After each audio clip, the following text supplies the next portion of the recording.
So here we are tonight for a Climate Resilient Carlisle MVP Community Forum. Thank you all for joining us. I just wanted to let you know that the event is being recorded and it broadcast by Minuteman Media. The video will be posted to the town website.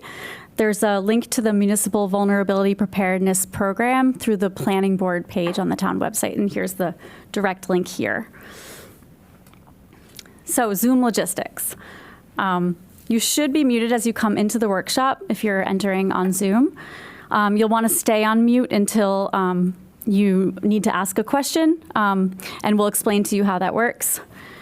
If for some reason your bandwidth starts to suffer today and your audio is not good and you'd like to join via your phone, you can do that, and we'll show you how to do that in Zoom. And please just be mindful of, on the screen here, some of the logistics for Zoom. And we do have Natasha here with us from Horsley Witten, and she has been chatting with you in the Zoom room, and her information's on the screen. So if you have any technical issues, she's gonna help you better than I can, as you all just witnessed. So, moving along. I just want to give some introductions.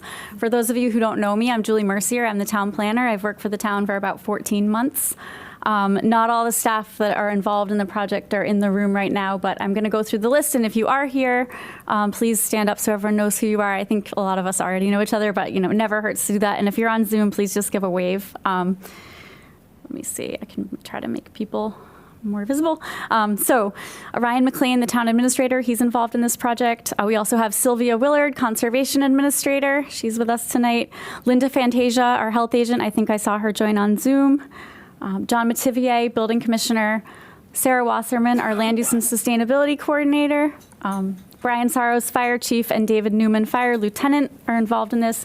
And then also Jim Hall, our DPW superintendent, and Carol Grunike, who's the council on aging director. Introductions, volunteers. We have a few volunteers that are helping with this effort as well. So again, please stand up if you're in the room or give a wave on Zoom. So Kate Reed, our select board, ARPA committee and housing trust representative. Christina Christodolopoulos from the environmental sustainability committee. We also have Eric Ballas from the environmental sustainability committee.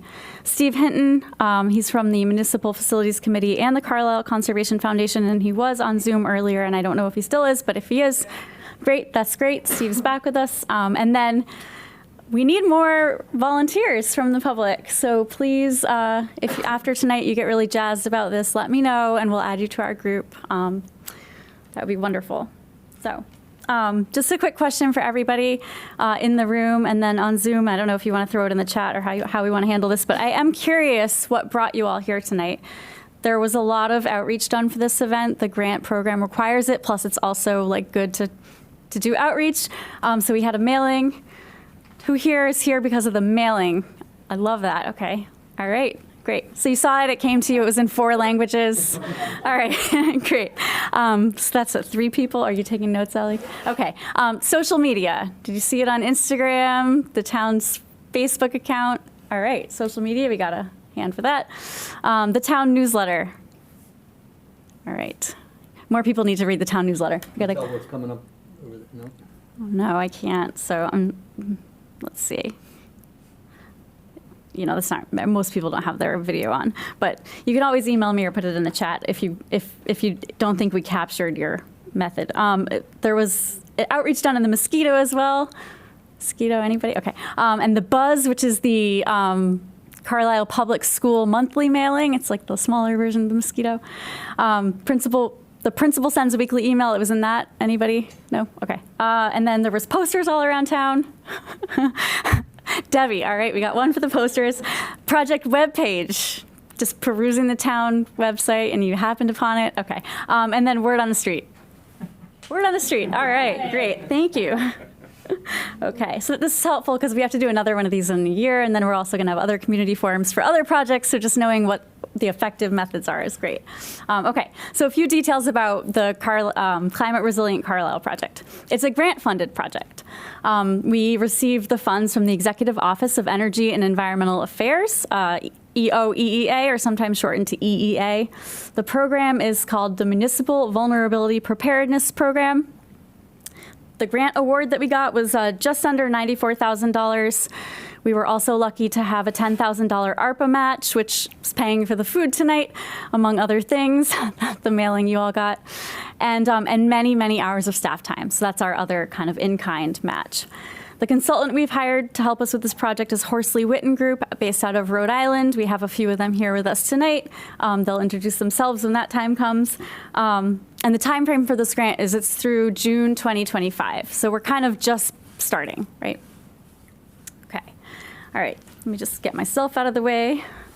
All right, so the purpose of the grant. So staff from many town departments are going to work together with the consultant and volunteers, and we're going to look to update our local policies, regulations, and bylaws to incorporate climate resilience best practices into them. Measures that will make the town more climate resilient in the future. So we can't stop storms from happening, but we can take measures to help protect us from the impacts of flooding, power outages, heat waves, and other weather events. What am I talking about? So, a lot of you probably have experienced flooding. There's more impervious surfaces, less areas for stormwater to go, rising temperatures. There are things we can do in our local policies to kind of help us adapt to those things. So we can look at nature-based solutions.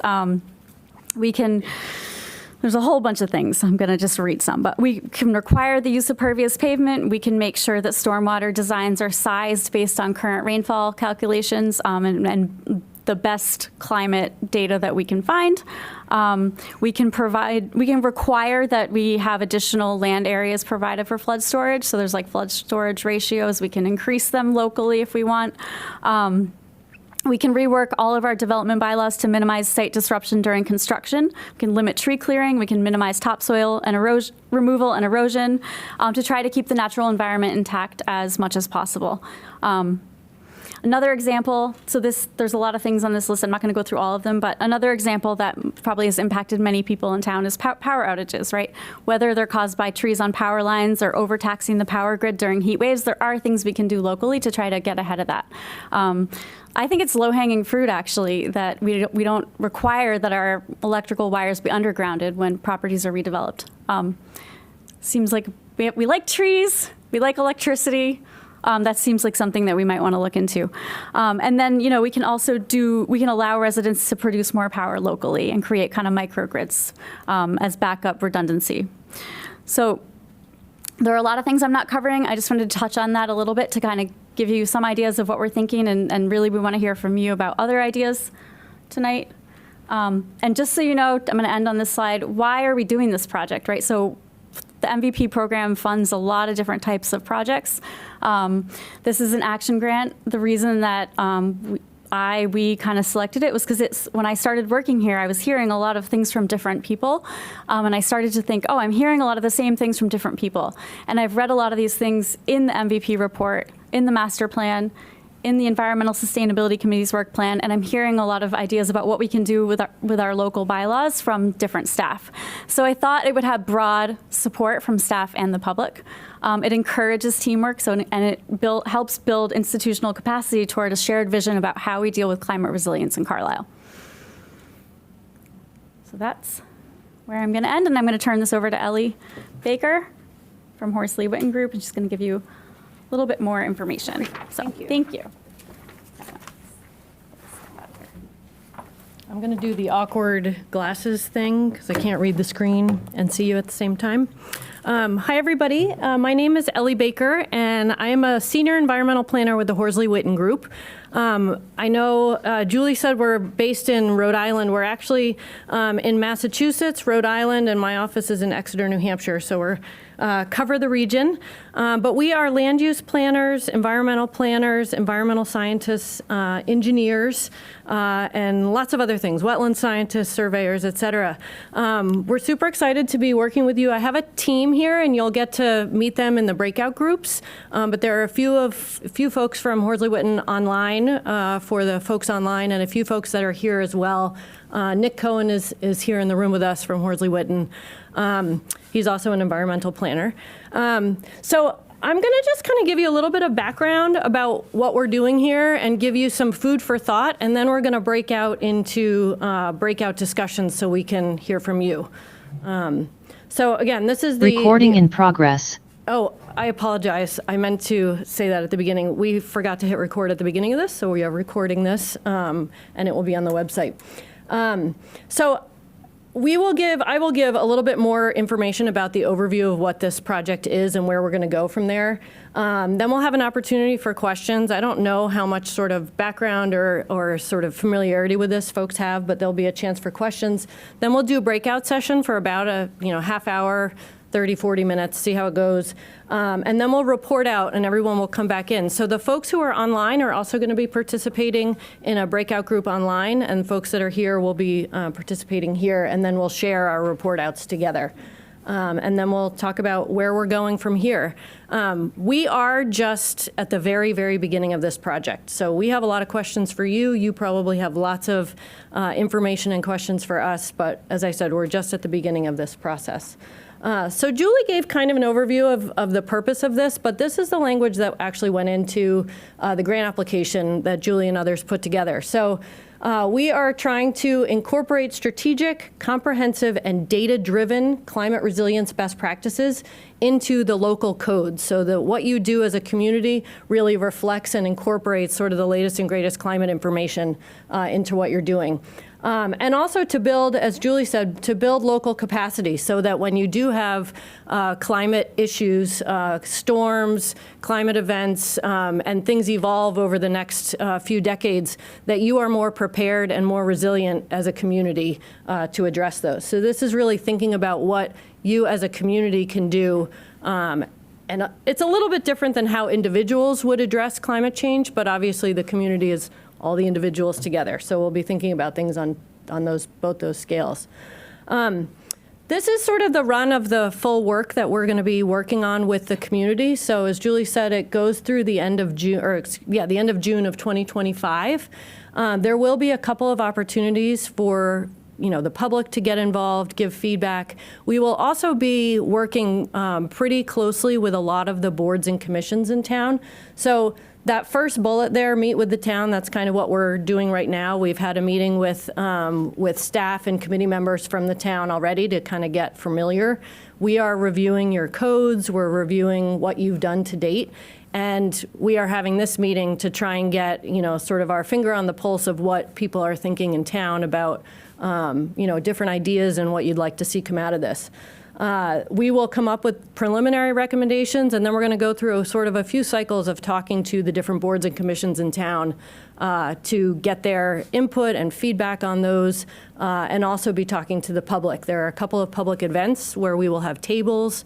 There are also one more forum that we'll do sort of on the when we're further along in our recommendations so that we can put them before the public and get your feedback on whether we got it right or not. And then the final report in June of 2025. So I just want to go through, why are we even talking about climate resilience? You've probably seen a lot of this information if you participated in the MVP, the Municipal Vulnerability Preparedness process that the town went through a few years ago. They would have had to go through and, give you some information about what are we expecting in terms of climate change. And then, so I'm going to run through some of that very quickly, but also I just want to prompt the thinking about, okay, well, what are the impacts of these different climate changes that we're expecting? There has been a lot of work done at the state level to assess what the projections might be for precipitation, for heat, for sea level rise, which obviously is not an impact here, but they have projections, and there's been a lot of thought and modeling put into what those projections mean at a watershed scale throughout Massachusetts. So the differentiation in color on this map is based on watersheds, just if you're wondering what those shapes are. But what you're looking at here is basically just an evaluation of, or a projection of temperatures. Annual temperatures are rising. You've heard this. You're probably feeling it. But average temperatures in Carlisle are expected to increase by almost 4 degrees by 2030. This is over a range, a baseline that is sort of an average of 1950 to 2013. So we're a little bit beyond that. But we are expecting like 5 degrees warmer over the year in 2050. So this is pretty significant. And you can see it's not the same across all of Massachusetts. So I want you to keep that in mind, too, when you're thinking about what you hear on the news and what you're hearing about climate change. So this map looks at precipitation. So this is a really important one, I think, for some of the things that you are dealing with here. You have an area that is high groundwater, ledge, you have rivers, streams, a lot of wetlands in this area. And so flooding and saturation is really an important consideration in your town. And rainfall is changing. The rainfall patterns in Massachusetts are changing. We are seeing more intense rainfall, and we are seeing more rainfall across a year. By 2070, we're going to see about 5 more inches per year of rain in a given year. Right now, we get about 45 inches, so that's a big percentage change. But what's really important about the way we think about this is that a lot of that rainfall, the increase in rainfall, is going to come in the wintertime. So right now we have, or maybe 15, 20 years ago, we had snow, and we didn't get a lot of rain on snow or a lot of rain in the winter. But we depend on sort of the pattern of the rainfall that we get throughout the year to keep our aquifers, plentiful and to keep them refreshed, and also to keep our wetlands functioning the way that we know they function. So with this shift in the way that rainfall occurs, we're going to see some changes in habitat, some changes in the availability of water, et cetera. This map talks about sort of the risk of flooding in residential areas. So this is sort of a way of thinking about how insurance companies might think about risk. But this map is basically saying that within this area, the areas that are red, you will see are likely to see a significant increase in damages to uninsured properties. So the risk is getting greater in these areas due to flooding. So you can see that Carlisle is in that area where you can expect damages to go up, uninsured damages to go up due to flooding. On the flip side of that, with heat, we also can see that we are having a change. Obviously we're having an increase in heat. This is also mostly occurring in the wintertime. So that's contributing to the fact that we don't have snow. It's also contributing to the fact that we can't recharge our aquifers are not being recharged the way they used to be. So we are seeing drought conditions. And this chart on the left, you can see that over the last 2 decades, we are seeing an increase in severe droughts in this area. So that's Massachusetts-wide, but it's a significant increase.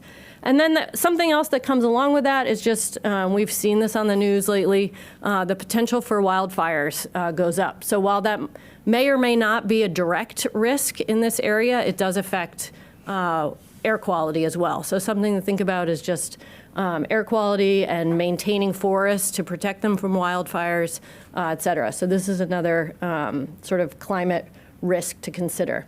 So I'm not going through all the climate changes, but I'm just trying to get you thinking about some of the things that we're probably already experiencing to get you to think about some of the impacts. So what are some of the impacts that we're experiencing from these changes that I just went through? So flooding damage, right? When we have rainfall that comes really intensely, it can't get into the drainage system. It overflows the drainage system. We have flooding issues. So whether that's the drainage infrastructure of the town or the natural drainage infrastructure of streams and rivers, if they're overtopping their banks, we get flooding damage. Along with that, we also have water quality risks, because when you have flooding and it overtops the banks, it washes everything into the river. So water quality becomes an issue. Power outages is something we've heard a lot of folks talking about, that with increased storms and the increased energy in the storms that we're seeing, there are power outages from wind and down trees and limbs.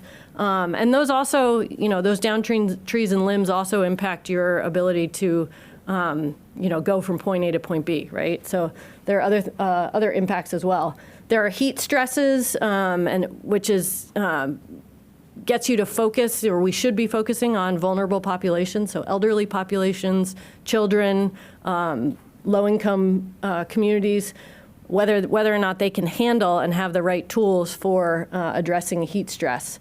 It's also a strain on the power supply, so thinking about your power supply and how strong it is and resilient it is. I talked about drought-stressed groundwater supply, the ecosystem impacts, and then also just sort of an ongoing issue, which just isn't necessarily going away, but waste and trash production is a concern. And as we think about climate change, it becomes increasingly difficult to manage this over time. And so it's something to keep in mind as conditions are changing.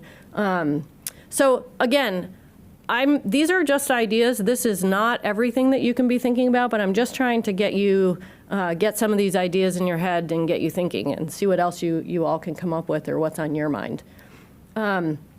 So a couple of the ways to address some of the issues that we just talked about. We're going to talk a lot about climate resilience, right, in these discussions. And I sort of think of climate resilience in terms of two different sides of the coin, or maybe that's not the right way to think about it, two sides of what we're trying to do, right? There's mitigation of climate and carbon emissions, and there's adaptation to the changes that we know are coming. So I'm going to encourage you, that's not the only way to think about resilience or think about this topic, but I'm going to encourage you to kind of think about that a little bit as we move forward, whether what we're talking about is a mitigation action, whether it's mitigating carbon emissions, or whether it's an adaptation action. And both of those things fall into the realm of resilience. So here's just a few ideas of mitigation that I know is we've heard that it's been discussed in town and that it's on people's minds. So decarbonization of buildings, and that can be public buildings, or it could be through regulating of private buildings. Renewable energy sources, electric vehicle use, again, whether that's the municipal fleet and policies that require the municipal fleet to convert to electric, or whether you're promoting public electric vehicle use. Maintaining forests and keeping forests from being converted and maintaining them in a healthy manner so that they can adjust and adapt to the changing climate. Protecting wetlands. Wetlands are really important sponges for the environment. They're also important habitat. They help to recharge the aquifers. So protecting wetlands and the buffers around them can be really effective. And again, waste reduction. And on the adaptation side, so things that help to sort of get you used to and be able to live within the sort of future conditions that we're thinking of, or that we're expecting, I should say. Cooling strategies, managing the precipitation, so maybe different ways of managing stormwater and runoff in the community. Julie talked a little bit about this, but using green infrastructure and nature-based practices to allow the water to get into the ground. Reducing the drought impacts, using similar tools and practices. And then just generally protecting and using nature and nature-based practices throughout the community. Preparing for and responding for storms and emergencies. So we know that we are going to have stronger storms and different kinds of storms, and making sure that the community has networks in place, both infrastructure networks and communication networks and equipment for responding to those and preparing for those. And then this idea of nurturing community and connection, so making sure that the community is connected enough so that when these emergencies and changes do happen, people are talking to each other. You know what your neighbor is doing. You know if there's a elderly person in your neighborhood, you can check on them. If there are kids, you know how to check on them and make sure people are okay. So just kind of building connection in your community is a really good tool for climate resilience.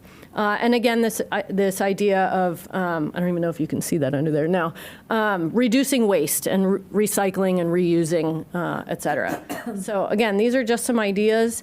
I stole Julie's slide, and I'll just put it up here. We won't go through everything, but again, some really good ideas. On the left-hand side are kind of the issues in town, and on the right-hand side are some strategies that you might want to bring up today, and others have brought them up early on in this project to us. So, Go back to the slide. of course, Sorry. I'll just leave it there for a minute and let folks take a look. Okay. So I just want frame sort of what we're talking about today. We're talking about climate resilience, but we're also talking about what the community can do within the realm of its codes and regulations and policies. So what can Carlisle be doing? And there has already been quite a bit of thought that's gone into these efforts, and you have some plans that are kind of setting you in a certain direction. So I just want to point these out. These are good references. There are a lot of items in each of these documents that deal with climate resilience. So I'm just listing them. I'm not going to go into detail about them, but all of these are recent, right? We have the master plan that was just approved in April of 2022. The hazard mitigation plan and the Carlisle MVP report were in 2021. Those are sort of similar documents. They overlap a little bit in looking at some climate hazard issues and identifying what you should be tackling. So it's kind of a good starting point for some of the work that we're doing. The Carlisle Open Space and Recreation Plan. Any plan that deals with open space and managing and planning for open space is really valuable for thinking about resilience. And then the Carlisle Path to Zero Emissions. So there has been some work done on trying to get to zero emissions a number of years ago to sort of set the stage for next steps in that effort.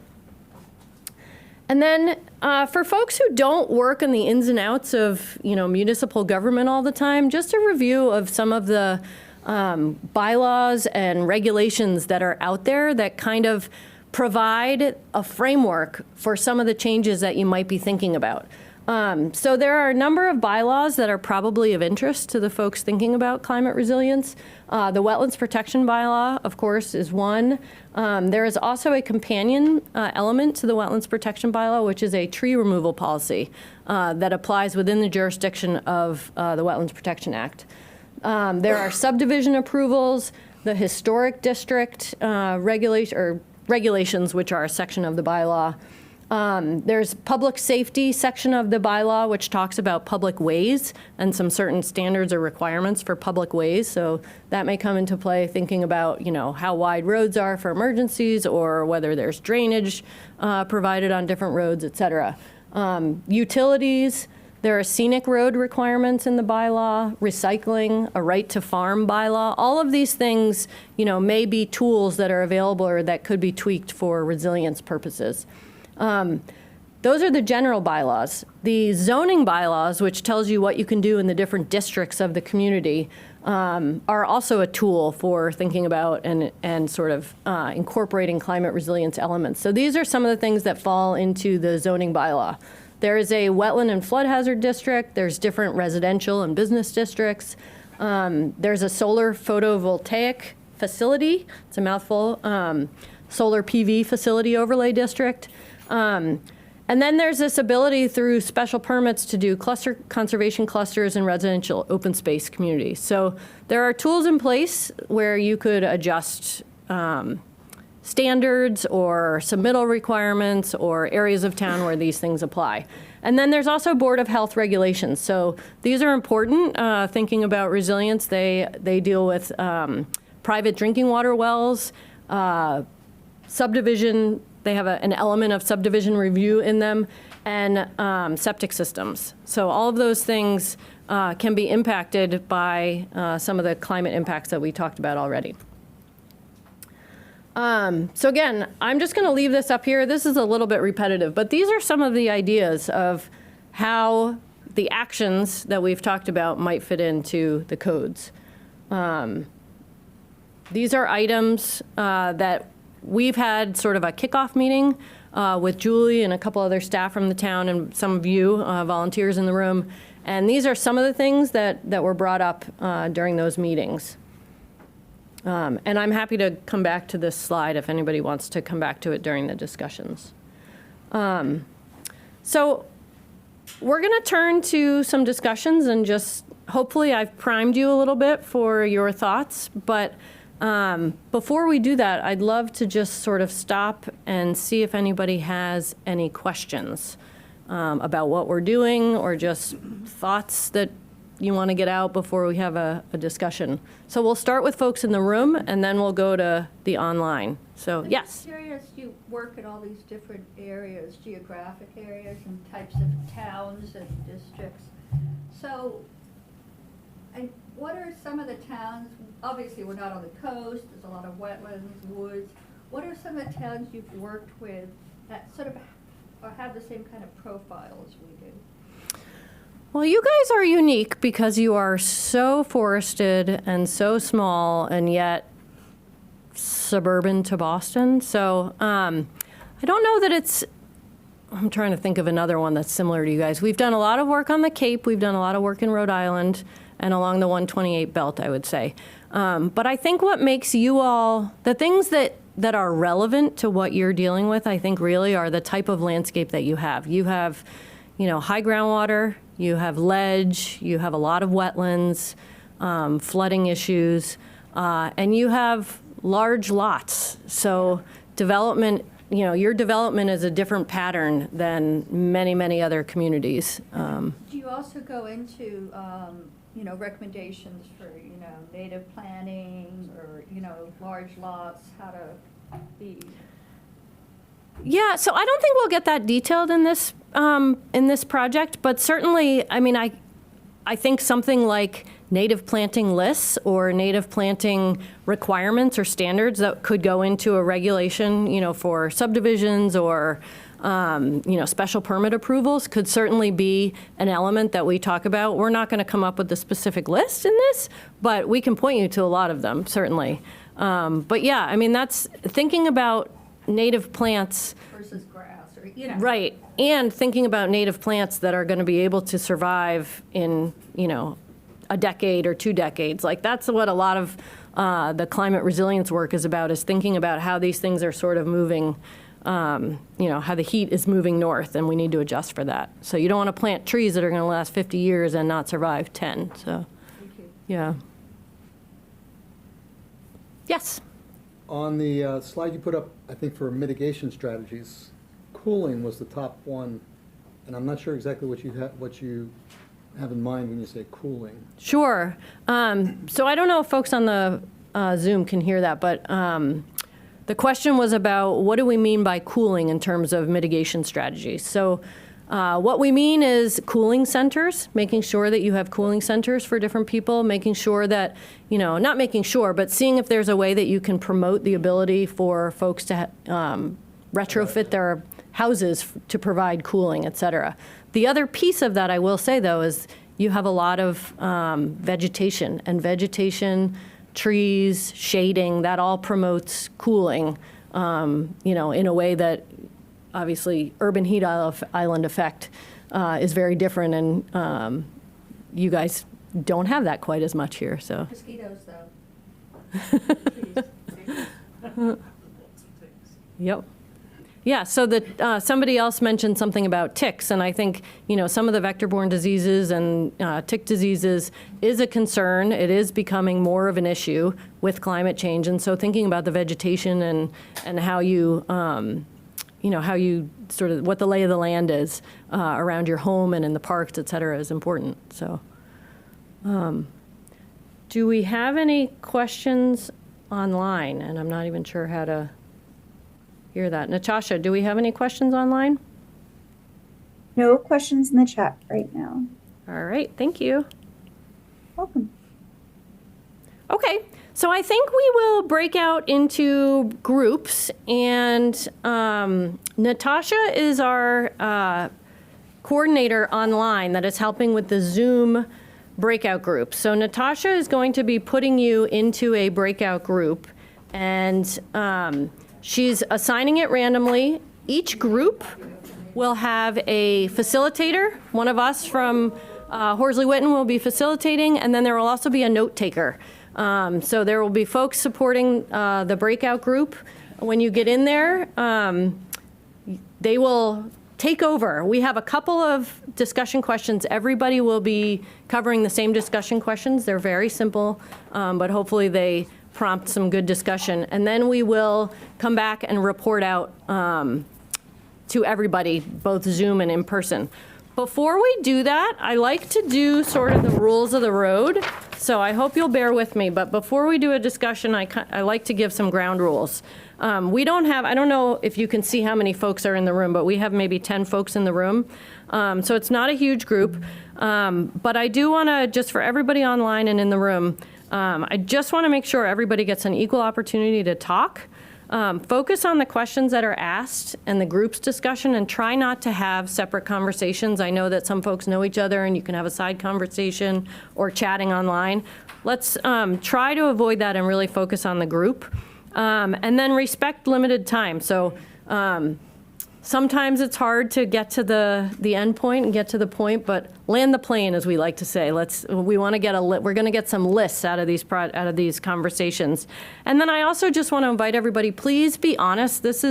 We want to hear your ideas. I gave you some food for thought, but you might have come here with something totally different. So please be open and honest and bring your ideas, and we really appreciate it. So with that, we will go to a breakout group here. I think we're just going to have maybe one. And Natasha will be sending other folks to the breakout room on Zoom. Are you going to show the questions on the screen? I will show them here, yeah. And then they have them. Right. Well, I can see them, but it's Right.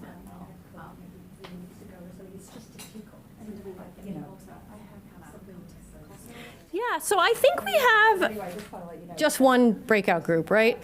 Do folks want to come a little bit closer to the front, and then we can use one of these to take notes? You want to do that, and I'll facilitate? Okay. You're still doing bullets, I'm still doing bullets. Yeah, unless you and Christina can fight about who gets to take notes. What we can do is, two of us.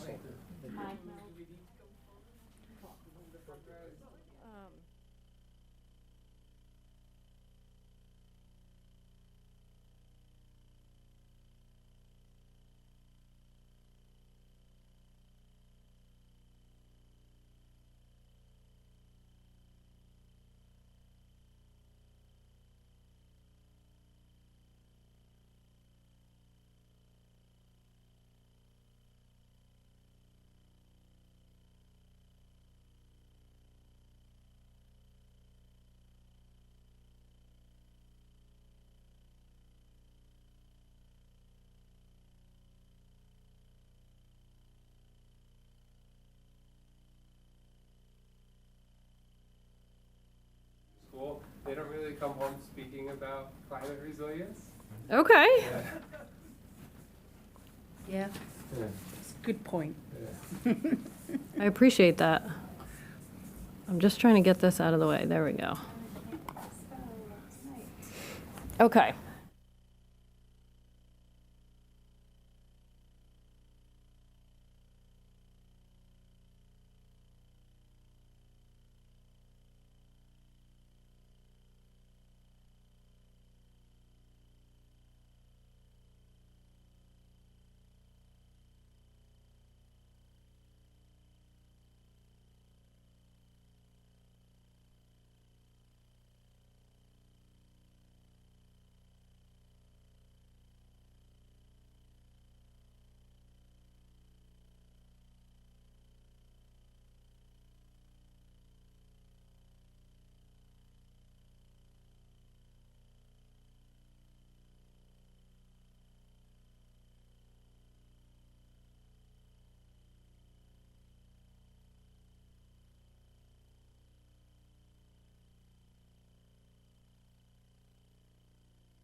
use a microphone or this one?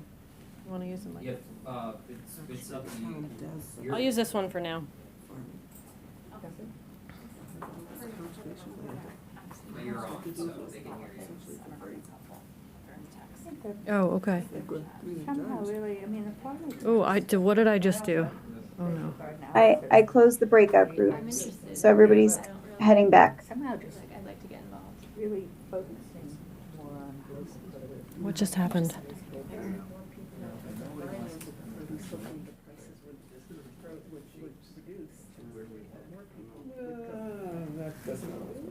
It's so funny when you get on someone else's computer.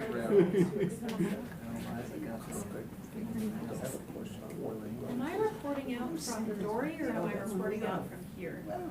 I can do either, I just realized I don't know. You can do either. Just make sure your sound is fully off. Okay, when you're in here. Yes, I'll go back in there just for simplicity. Am I back on? I don't know. You are, we can hear you. Oh, great. I knew you were going to help me out, Natasha. Thank you. Welcome back, everybody. Hope you had productive discussions. We certainly did here in the room. I cannot see the breakout groups, so I'm going to ask one of you facilitators in the breakout groups to report out. We're going to hear from folks. First, I want to hear a little bit about your discussion of resilience, if you covered that. And then let's focus on really the priorities that everybody identified. We had a wide range of priorities, but if you want to pick maybe the top 4-ish priorities that were identified in your discussion and tell us a little bit about how the discussion went. So who can go first? I forget who's facilitating. Nick, do you want to go first? Did you Sure. facilitate one? Yeah, There you are. I did. I can go. Yep. Great. Our screen share had some technical difficulties, so fortunately you just have to look at my face and everybody else's face, but hopefully that's all right. So we had a great discussion about, got through all the questions and kind of bounced back and forth. I think a key takeaway that we heard is there's a lot of stuff in Carlisle that's working well and that is our opportunities to build on. But then some ideas for new ideas as well. So in terms of resilience, our group talked a lot about holistic ideas and how resilience touches on almost anything from the way people live, work, and play to climate issues and particular interest in vector-borne diseases. We had Linda, the health agent for Carlisle, so she had a lot of really interesting ideas and concerns about vector-borne diseases here.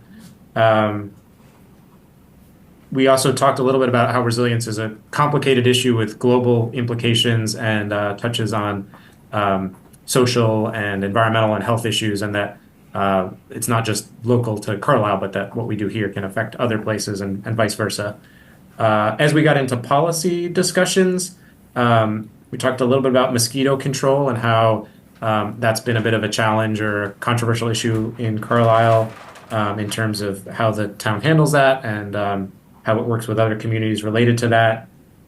Excuse me. And then we kind of transitioned to talking about water and private wells, and that Carlisle, with private wells, is in some ways has a resilience advantage because there's not a single water source to be threatened or attacked, but potential there are issues with aquifer protection for sizing of wells and things like that. So maybe a double-edged sword there.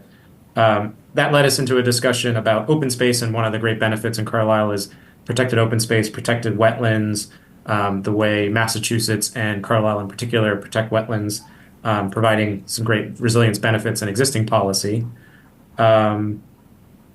We then kind of shifted to talking a little bit about mitigation and new technology ideas for mitigation approaches, whether that's solar panels or heat pumps, and interest in doing those in a thoughtful way, but making sure that we're not restricting new technologies, but making sure they're not done in a way that creates other issues or other challenges for Carlisle. I think that covers kind of the high-level overview. And then priorities, it sounded like coming back to protection of groundwater in terms of quality and supply was something that came up quite a bit. And that issue of mosquito control and vector-borne diseases was a big focus. And above all, it sounded like really continuing to protect open space and natural resources was a key focus for our group, both in terms of potential policy ideas as well as things like purchases and actually acquiring more land for protection for open space and the multiple benefits that it provides, from water protection to recreation and habitat across the board. So definitely a wide-ranging conversation. I think that's a good summary. And thanks to my group for all their great ideas. Great. Thanks, Nick. Does anyone in Nick's group have anything they want to add to that?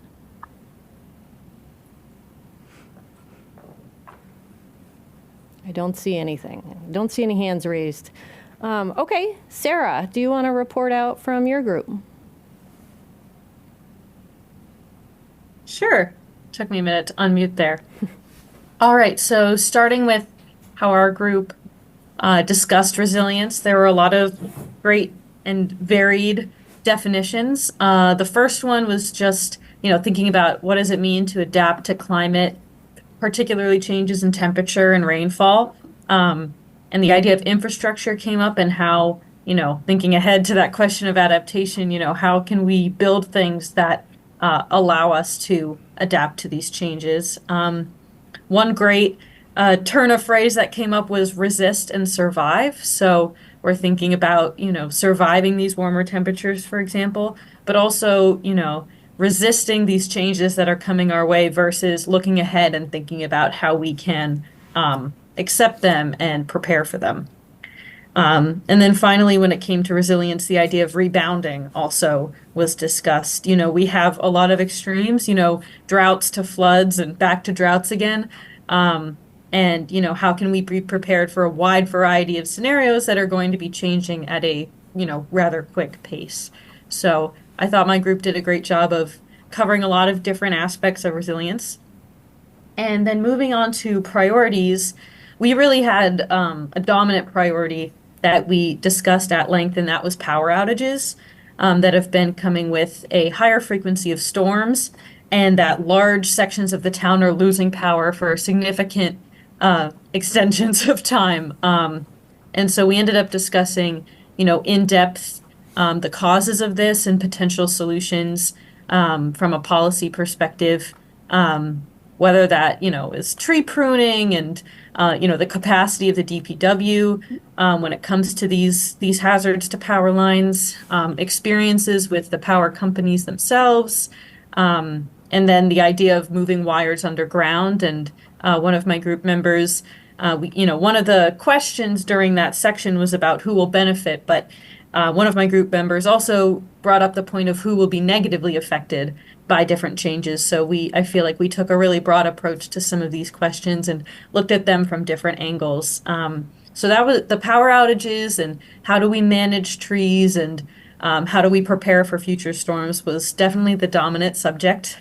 But at the end, some other ideas did come up, whether that's nature-based solutions or, getting the word out just to residents about how they can adopt greener habits, stormwater management, and, having one idea that was proposed was having a town-wide hydrological model. And just, I think a general theme of our conversation was looking at the town from a holistic perspective, whether that's, as I mentioned, stormwater management, or working with power companies to increase the number of transformers so it narrows the areas that are losing power when there are storms. So yeah, in summary, I'll say that, power outages and managing those was definitely the top of, our discussion, but other ideas definitely come up, and I'm glad we were able to dive pretty deeply into that. And I'm happy to open the floor if anybody from my group wants to add anything.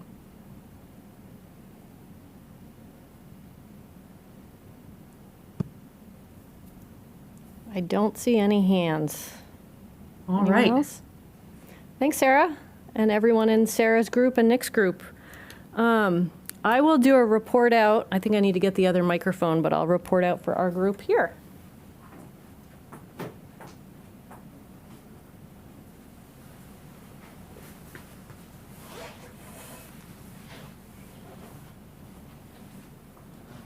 Is it on? I think it's on. I feel like a movie star. So we had a really good discussion in our group, and we had kind of a wide array of topics, I would say. We have about 13 pages of notes and lists, but these are the priorities that we identified, and I'm going to go over them. There are more than 3 or 4 that I made everybody else limit themselves to. But one that came up was microgrids and the ability or the sort of need to have a microgrid that could sustain the emergency services. So fire, police, town hall, different services that could stay powered during a power outage and provide emergency services. We also had a lot of really interesting conversation about it started with a conversation about drainage and maintaining the drainage system in town, the drainage ditches on the side of the road, but kind of extended into the idea of one of the best things that the town could do for resilience is really to maintain the systems that already exist. So before you go and build new things and look to new technologies, make sure that you also maintain what's already there. So we talked about that in the realm of roads, power, water, and drainage. We also talked a bit about trees, and that this is a, there's a lot of tree canopy in town here. Trees are a big issue. They're a big interest. They're a reason that a lot of people live here. And so figuring out policies that work for promoting good management, maintenance of trees, and preserving them. We also talked about kids, really getting the education and getting kids involved in this issue of climate resilience and getting them knowledgeable about how to talk about climate resilience, how to think about these things, how to integrate it into the school, and have it so the kids are bringing these messages home to their families. Again, we talked about this issue of drainage and wanted to make sure it landed on the priority list as its own thing. So drainage, wetlands, water quality, and sort of the integration of all of these into better water management or continuation of good water management in the community.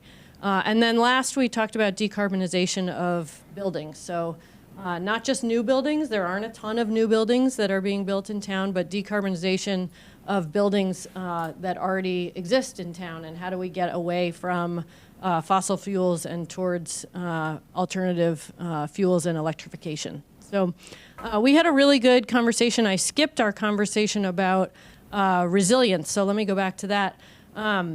We talked about resilience, I think, in a lot of the same terms that you all did. It was sort of getting back to being able to recover from impacts and recover from storms and damages, et cetera. And one of the things that I pointed out, and I don't think that changed anyone's mind, but I heard it from other folks from the other report outs too, is that this idea of resilience, a lot of what I heard from my group and also the other groups reporting out is that you're thinking about resilience in terms of getting back to the norm or getting back to, being able to recover back to where you were so that you can continue on with your life and the way things were. But I really want to open up the idea and open up your minds to the idea of making, thinking about doing things better. So maybe we have to do things in a little bit of a different way in certain elements of what you're thinking about, where you're not just trying to get back to the way it was to continue on, but also to make changes at the same time to take it a step further, because the conditions that we're living in are changing. So the status quo, isn't going to work for too long. So just kind of point that out. Maybe that's a different word and not resilience, but that's, where I think, we need to be thinking as we move through this project, is thinking about things that not just go back to the norm, but maybe take it a step further and do things a little bit differently. So that's our report out. And I just want to open it up, and maybe Natasha, you can manage the chat for me and see if anybody either chats in a question or raises their hand. But I just want to open it up and see people's reaction to this discussion. And also, do you feel like after hearing all the report outs from other folks there were things that were missed, or, so we have a question from Christina. And I'm going to give you the microphone. I do feel like something was missed, and my bad, because it's my focus. We did not discuss habitat conservation, and that is huge, and that is often something that gets eclipsed by discussions of lowering carbon emissions and all the energy side of things. Don't get me wrong, hugely important. Recording stopped. Yes, habitat, ecological preservation is hugely important. Great, thank you. Thank you. Anybody else? Did you hear something in the other groups that you feel like we didn't cover in your group, either in this room or online? A lot of similarities, I think, in what we covered. It sounds like drainage, trees, energy, electrification are kind of our themes. Natasha, are there any questions or comments online? Nothing online. All right. I'm just going to change the slide here, if I can. So I just want to go through quickly some of the next steps for this project. I showed this before, but I just want to remind folks that we'll be doing, we'll be working here. Hopefully you'll come and talk to us at some of the other events and stay involved with Julie. You can reach out to me. But again, right now we're right at the beginning of this and we're just learning. So this was great to hear what's on everybody's minds and what the priorities are. But we will be doing more in-depth review of codes and looking at wetlands bylaw and all these other regulations that we talked about today. And there will be numerous opportunities. You'll see them on Julie's website, the MVP website, right, for announcements on different meetings and opportunities. And this is kind of a mess, but I just want to point out, we will have a public forum in about a year, and we will have recommendations by then based on looking at the regs and more discussion with folks. So please, please, please stay tuned for that. In the meantime, some of you, I think a lot of you, are on boards and commissions, and we're really going to be looking for your input and reaching out individually through Julie and others at the town to really talk to the boards and commissions and take some of these things that we talked about a little bit deeper and really get into them with you. So please be on the lookout for that. Hopefully you will participate in that process and come to those meetings. We'll try to come to your meetings to make it easier when we can. So we look forward to working with all of you. This has been a fun discussion tonight. And hopefully by June of next year, we'll have a final report and some changes that you all can make to move towards resiliency. Thank you. And Julie has a final. So I just wanted to say, and it really struck me, especially in our group discussion here in person, that like a lot of these things are interrelated, right? So we jumped around a lot because all the things we're talking about are integrated. And so that was really one of the reasons why we went for this holistic approach to this grant. And so when we can, as we're going through the next steps, like have joint meetings with boards and commissions to kind of talk through things, we will, because it doesn't really make sense to take up any of these priorities in isolation.